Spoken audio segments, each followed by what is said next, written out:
Hello everybody and welcome to What About the Game. Today I'm going to be talking about Steel Empire for the Nintendo 3DS. So this game has been out in North America for what seems like an eternity, but it's finally making its way to the European market now, which is great because I've been eagerly anticipating it.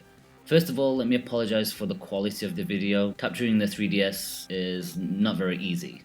So as you can see, Steel Empire is a 2D side-scrolling shooter, which is a genre that I actually really like, but I'm usually unbelievably terrible at them. Thankfully, this game is actually a decent entry point if you want to get into the genre if you're interested.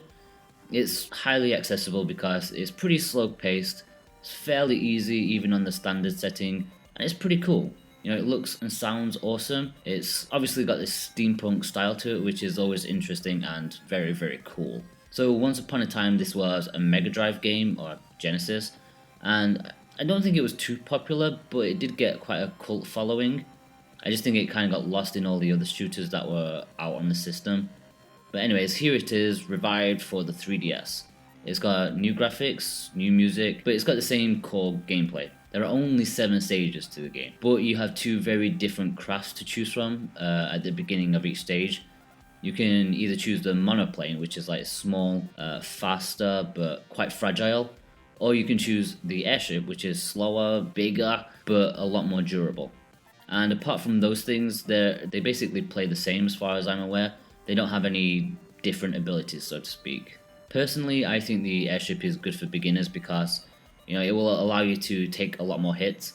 And it's not really that difficult to avoid enemy fire on the standard setting, even if you are that big. You can fire both in front of you and behind you if you're using the A and Y buttons. This is very important because enemies will come at you from all angles. At points I just really wish I could shoot up and down as well, but hey. In the normal mode, things move at a reasonable pace. Rarely do you feel overwhelmed by enemies or bullets like some other shooters out there. I personally like that. On occasion, if things do get too much, you have a bomb, which you can use to annihilate everything on the screen. You start off with 3 of them, but you can pick up more along the way. Like I said, I didn't really feel the need to use it too much on my initial play, but on the harder settings, that's when you'll need to use them more strategically. You can upgrade your standard firing by picking up letters of P that are scattered through the stages. Every time you pick 3 of them up, then your weapon levels up. And you can get it to a maximum of level 20 by the end of the game, at which point you feel like this almighty god. Especially if you pick up the optional craft that support you on your wings. All in all, I really enjoyed playing Steel Empire. It's got some issues outside of the core gameplay though, the first of which is the length.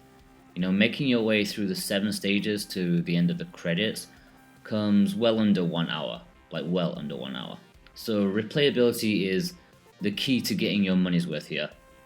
Now originally in North America it had a very large asking price, way too much for a game with this much content. But since it's been released in Europe, they've halved the price, which I think is a lot more reasonable. But you still need to be wary. If it looks like a game that you'll be playing over and over again, then by all means go for it. But I know plenty of people perfectly reasonably don't like to play the same thing over and over again, and this game is certainly not for them. Personally, I really enjoyed playing Steel Empire. It's exactly what I needed as a shooter fan who's just not very good at them. It's good for newcomers, and even the higher difficulty should keep the hardcore shooter fans happy enough. It looks good, it sounds even better, and most of all it's fun. The only complaint that I have gameplay wise is that there are repeated boss battles, which if you know me, I'm really not a fan of. I just think it's lazy. But apart from that, it's a great game. Okay guys, if you've enjoyed this video then like and subscribe, it will really help me out so much. I'm going to have lots of content coming over Christmas for you to watch and enjoy. And don't forget to read the full review of Steel Empire. It's at whataboutthegame.com.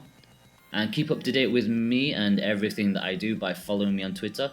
The links are below. Thanks guys, bye bye.